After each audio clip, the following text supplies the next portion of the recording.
Hello and welcome to the Michael Mama Show, Ancient Secrets Revealed. We're coming to you from Mount Soma, home of the Sri Sameshwara Temple in the mountains of Western North Carolina. And nice sunny day today, beautiful. Springtime, boy. The grass is going to really take off here. I already mowed the lawn once. Anyway, today's topic, this was the hardest topic I've come across so far in all these years of doing podcasts, where I found could come up with a title and an explanation. There's just a lot to the concept, and I think a lot of it there's subtle nuances to it. But anyway, we'll get into it. And Scotty, hopefully, will be able to convey the idea clearly. But especially when we're doing topics like this, I want to ask you all, these are subtle questions, subtle topics. And so I really would like you to make a point of taking these podcasts as an invitation to reflect and ponder all this for yourself, and realizing that, getting into a podcast like this and talking about it, it's going to be real easy to say things not quite right or have them misconstrued. So if there's a line here or there that doesn't make sense to you, I wouldn't worry about it too much. I would just see if you can find the truth of the whole thing within the depth of your own being, But the idea is that, well, even the title, Stable, Flexible Mind, No Limits. Maybe it would help to even give you an idea how I came into writing this podcast, or doing this podcast, creating the notes for it. There's a guy, Admiral Byrd, that I imagine a lot of you have heard of, back around World War II time. And he was an aviator and well-respected, highly recognized. Had done a lot of incredible things. You can find him on the internet, YouTube. There's a lot about him. You might want to do that. But I remember when I first heard about this, I was like, man, this guy must be kind of nuts or something. But the more I looked at it, the more I realized that, seems real.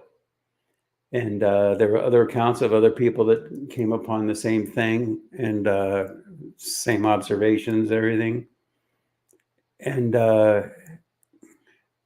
it actually turns out that within the Veda, they talk about this very thing, even the location, Antarctica, the South Pole. And evidently there's some caves or whatever, and you can go underground in the South Pole, and it's hard to even say out loud. It's just so amazing. But there are whole huge communities there, and in the Vedic literature, it talks about how the immortals and the siddhas, the people that refine Patanjali's Yoga Sutras, the what sometimes they call supernatural powers, and they all live down there. And through the years, I've heard different things that alluded to it, but never anything as directly as what I've learned recently. But evidently, they have fruit trees down there, and evidently there's some sort of, and I don't really understand this one, some sort of I was going to say artificial, but it's not artificial, some source of light down there, kind of like a sun. And so plants grow, they have fruit trees, grapes the size of, I forget, grapefruit or oranges or something, and all the fruit trees and everything just go great down there. And there are animals living in the forests and things. And evidently there are bodies of water down there. And some of this, I believe the bodies of water, there's natural freshwater lakes down there, huge. And of course, if you read on the internet, there was and this is scientifically verified, there was obviously a time when the very surface of Antarctica wasn't snow covered. It was just abundant and tropical or deciduous or what have you. But climate is constantly changing, and so at any rate, this Admiral Byrd wrote about in some depth in his diary in that, talking about these underground areas with people, and the people are, just as it says in the Veda, 9-10 feet tall, things like that. And the more I've read about it, the more I've looked into it, I'm convinced, that there's something to that. They also talk about Shambhala, the similar thing going on in the Himalayas and and there's actually a mountain in the Himalayas. Well, it's very strange, but there, and this is well known really in India. There are people that live there, but it's like Forbidden Mountain. People don't go there from India or whatever. They say if they do go there, they don't return. You don't know what happened to them. And the people that live there, they have a lot of hair on their body. And then there's a Kumbh Mela every 12 years, in India. And that's the time when people from there, they just kind of show up and nobody knows how they get there. They don't see them walking there. They're not in the trains or any kind of transportation. They just kind of appear there at the Kumbh Mela and disappear,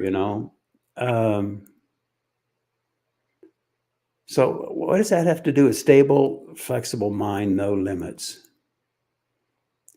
Well, first of all, what do we mean by a stable mind? I think commonly people have something they kind of anchor their belief systems to, and they cling to that, and that gives them some stability. And it also kind of puts on, lack of a better way of saying it, blinders. They don't accept anything that doesn't fit within that paradigm that they've defined as reality and truth. And there's so many things like that.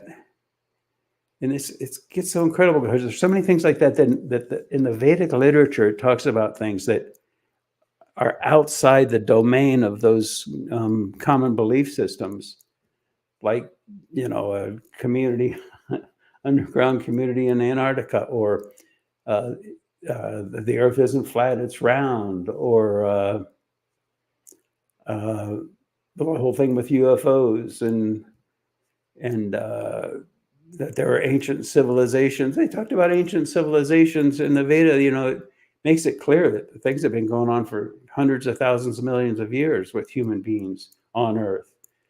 And it's very interesting because if you look at that Mystery History YouTube page, there's so much now coming out about archaeological discoveries of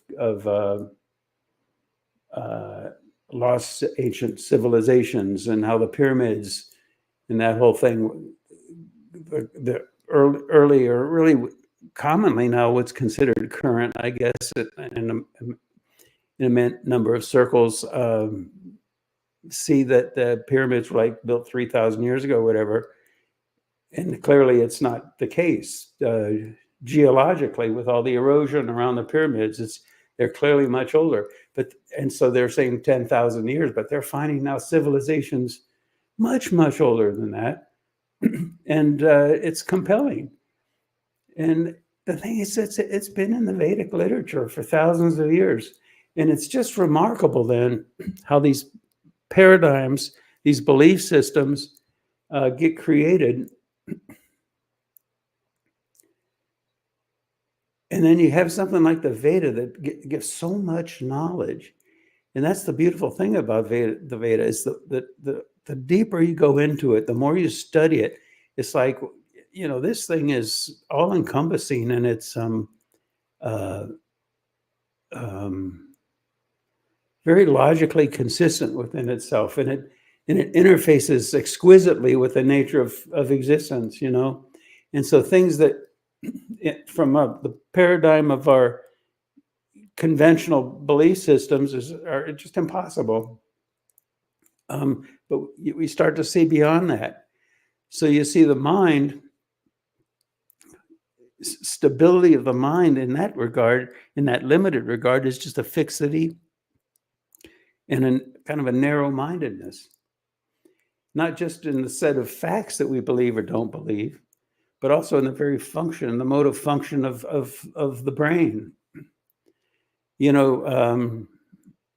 don't play piano, but I started messing around with it just because I'll never be, I certainly don't expect to ever be a great piano player by any means, but that's not even the whole motivation. A big part of the motivation for doing that is that, just getting the left and right hands to kind of work independently yet together in the way that you do when you play the piano. I think it expands the awareness. It opens the mind to functioning in a more a freer way. And I think it's important as in life that we continue to do that and develop our awareness in that regard. It's interesting that one thing I've noticed about the Vedic pundits, they know all this stuff.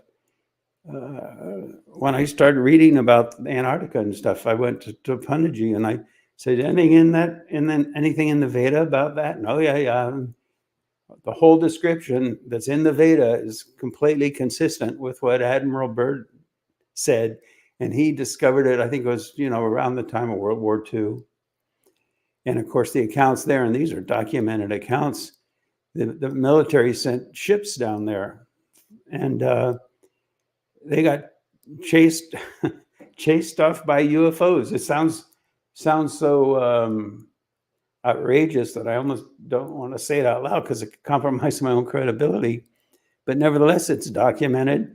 And again, that's consistent with the Vedic literature in that those ancient civilizations had those technologies, but it's very interesting to me that the Vedic pundits, they don't really speak freely about so much of these things that convention would consider far out. On the one hand, it makes sense because people just think it's nutty. But on the other hand, there's a whole wealth of knowledge there in the Vedic literature that goes unnoticed. But see, life is paradoxical. Life is complex. And even the idea, in the Vedic literature, there's things where it says, well, if somebody stands on one foot with their hands over their head for 10,000 years, they gain all these supernatural powers. I mean, to really grasp that without thinking it's completely nuts, there needs first, I think, to be an understanding of the yugas, how much things change over, tens of thousands of years. The very laws of nature change, which they're coming onto in physics now, whereas before a lot of things they thought were fixed, they're realizing changed over time. And so, techniques such as that, my response to that is the right technique, wrong yuga, wrong age, wrong period. The laws of nature no longer support that sort of a thing. And it's dramatic. The difference in the nature of existence is dramatic as these long periods of time go by. The very laws of nature are very different. And as it says in that mystery history, but it says it many places, but the conventional perspectives on how the ancient Egyptians built the pyramids, for example, or what the function of the pyramids might have been, or different technologies.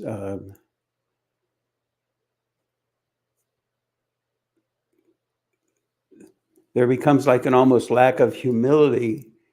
And I think that's true of, I think almost every civilization, every culture kind of thinks that they're the ones that have the answers. Isn't that right?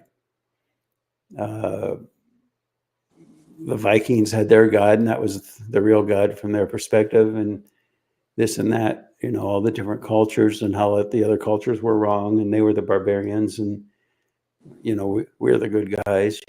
That's just kind of a natural inclination for human awareness. But you see, it gets subtle because at the same time, the mind and awareness and civilization, to be civilized, there's a culturing process there. And when a civilization is healthy, the culture is consistent with the nature of the land in that area. And then the emergence of natural law, of nature, the laws of nature is different then in these different areas. And there's then a change in the personified correlate to the laws of nature of that land. And so,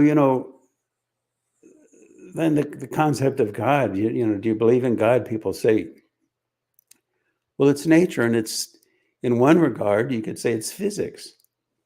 There's an underlying basis to existence. All this came from something.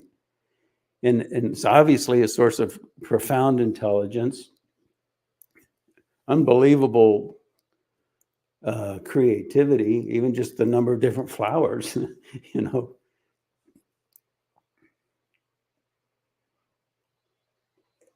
And so then we say, well, okay, that can be physics and there can be laws of nature and we can look at the mechanics of it. But I think there's an interesting question. It'd be interesting to ask somebody with a PhD in chaos theory about this. But to me, it's pretty self-evident that you can't have something with more intelligence emerge out of something with less intelligence. Doesn't that make sense, Scotty? Yeah, for sure. Yeah. And so if there is personified beings, human beings, then it seems only logical to think that that which sourced human beings had an equally sophisticated, complex, if not more so, personified component. And so there's one thing, there's one source. It's the unified field of physics. It's Chaitanya in the Vedic literature. It's called Chaitanya. And that one thing is the source of everything. And from the Christian perspective, you could say, well, that's God, that's the Christ spirit welling up through things, and that's the Christ. And who was Jesus? He was a guy who knew that that's what and who he was. He said he's the Christ, the one and only. I mean, there's only one, there's only one Christ, and he knew himself to be that, one with that. It's very simple, really. But it's, I think, too limited in our understanding of Christ, if you want to speak of it from a Christian perspective, to think he emerged only as that one chunk of flesh named Jesus one time in history, and he appeared that way everywhere on the planet and throughout eternity. I mean, the Christ spirit, if you want to speak in that way, the unified field, Chaitanya, is much more vast and profound than we give credit to. So now let's get back to this thing about stability. If people tend to find their stability by hanging their hat on a limited perspective, and that's where they find their stability and their insights into the nature of life. But if we see then that there's an arbitrariness to that, well, where does real stability come from? What is real stability? Is it just some sort of contrived thing that we cling to? Well, that's the beauty of it's almost like a paradoxical nature of the absolute Chaitanya, the unified field, in that it's one thing, it's infinitely eternal, infinitely stable, but emerges as in an infinitely diverse number of ways. It's infinitely flexible. And so it conforms to the laws of nature. It emerges then in different ways in different parts of the planet, in different parts of the universe, but it's still the one. And so stability, it's really interesting because stability of a culture doesn't mean that it's the one stable culture that's right and all the others are wrong. There are many different flowers in the garden, and they can all be healthy and stable in their own right, in their own essential nature. And it doesn't make sense to try to turn an apple into an orange. So what we're talking about here is nature. We're talking about what's natural. And we're also talking about the depth and breadth of the potential and how it lies so far beyond what we can even comprehend, and that's the stuff miracles are made out of. I think there are things in the world that are going on an ongoing basis. And from the perspective of typical Western mentality, they're miracles. And when you experience things like that, perhaps everything I'm talking about now makes more sense. It's not just conjecture. It's not just ideas. It's real. It's incredible, and we've only glimpsed it, the potential. So the world is not as we've been led to believe, not by a long shot, And, it speaks to the judicial system too. I mean, I think, like I said, every culture, there's like an arrogance around its beliefs. And I mean, Salem witch trials, burning people at the stake because they thought they were witches. I mean, in our own way, we're doing similar things now that, believe me, they'll look back years from now and they'll think that a lot of the ways we're thinking now are just ridiculous.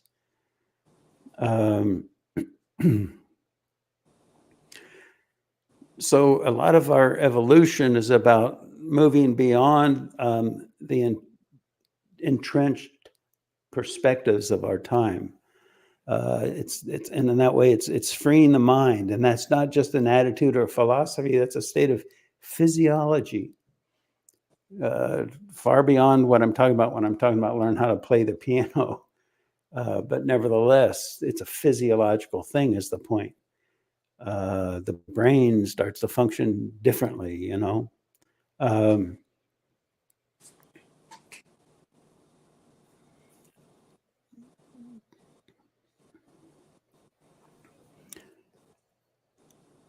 So much of what we've been led to believe is just not the way it is. I've mentioned before, there was a guy I knew whose father was high up in the State Department. This was years ago, but he told his son, who's now an adult, that he said, if you think you have any idea of what's really going on based on what you see in the news, he says, you're just sadly deceiving yourself.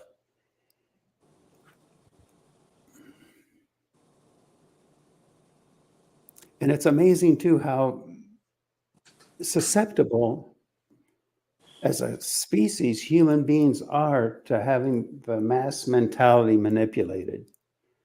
And then there are these little sub mentalities within the mini mass mentalities within the Maha mass mentality, and how they become manipulated,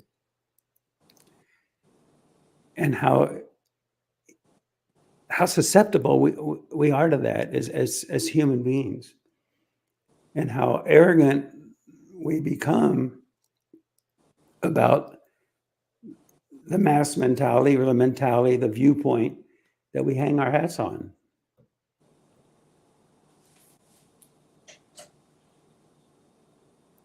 There is no one mentality that's valid, but there are an infinite number of different mentalities that can be in harmony with nature, the one. And they can all exist concurrently. And in a healthy world, they will. We're not going to have one religion in the age of enlightenment. Different cultures will be cultured in different ways with different religions, if you will, in accord with the laws of nature of that land. And so our job, if you want to say it that way, as individuals, is to not rebel against how our physiology has been cultured, but rather to any distortions that are there to naturally facilitate the healing of that. But it's not about throwing out the baby with the bathwater.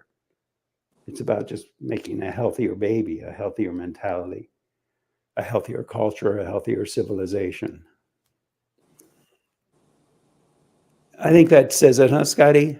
Yeah. And one of the few of the questions that I had as you're going through this is that ultimately stability comes from us, I guess, plugging into or reestablishing the connection with that transcendent. That's the true stability.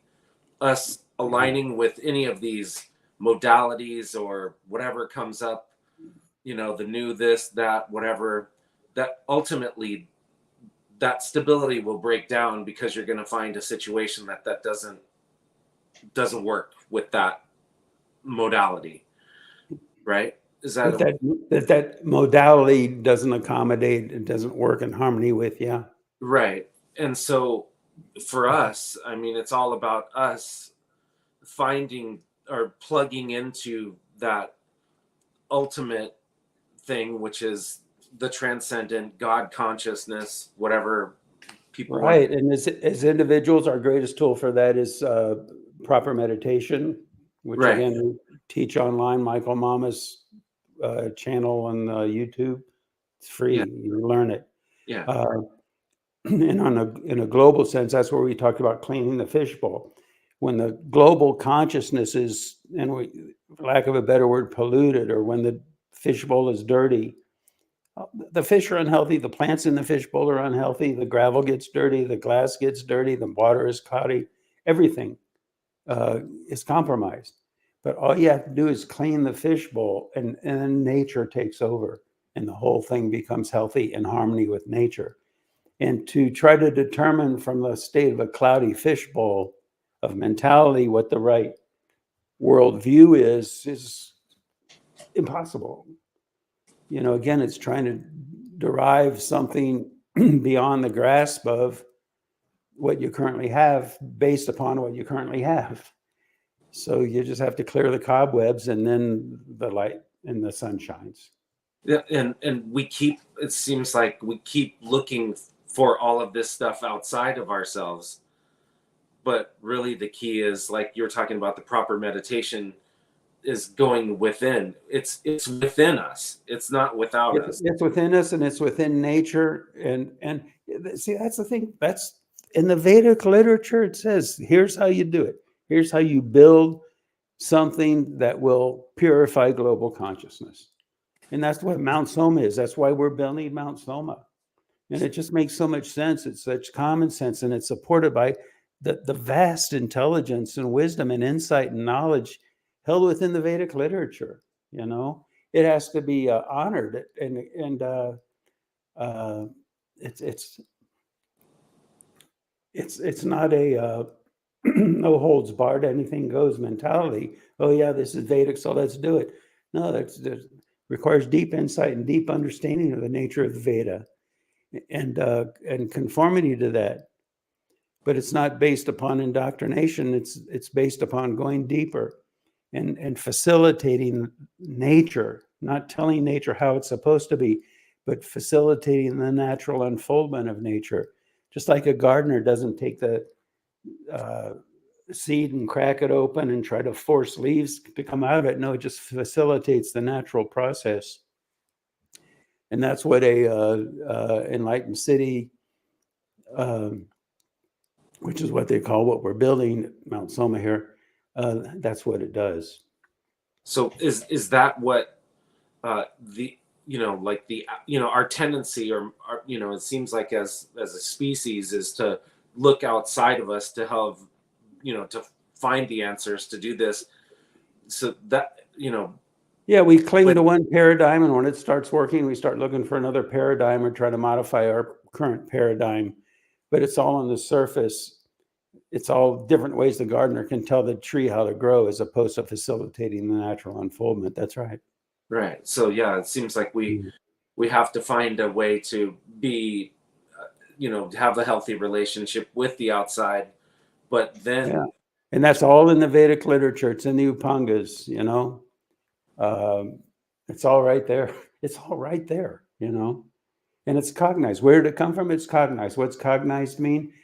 There were people whose physiologies were so refined that those impulsive nature of natural law welled up through them and emerged out of their vocal cords as Vedic chants. And those Vedic chants were recorded, and we have them today. It's been passed on from generation to generation. It's right there. It's just right there, All right, I guess that's it for today. Everybody, thank you for listening. And